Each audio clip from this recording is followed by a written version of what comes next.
ఇక నిలబెట్టిన దేవాదేవుడికి వందనాలండి. అలాగే వింటున్నా మీ అందరికీ ప్రభుపేట ప్రతి ఒక్కరు కూడా వందనాలండి.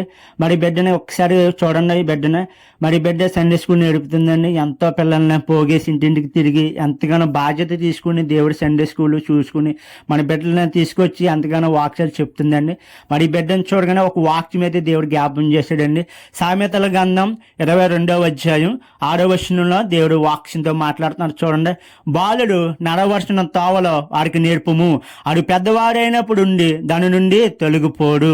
ఈ వాక్యం ఏం చెప్తున్నాడు? ఈ వాక్యం ద్వారా దేవుడు ఏం మాట్లాడుతున్నాడు అంటే, మన తల్లిదండ్రులు అనేవాళ్ళు మన బిడ్డల్ని మందిరంలో విడిచిపెడితే మన బిడ్డలు అయితే దేవుడికి మహిమ తెచ్చుకునే వాళ్ళు ఉంటాడండి. వాక్యం ద్వారా నేర్చుకుంటాడు.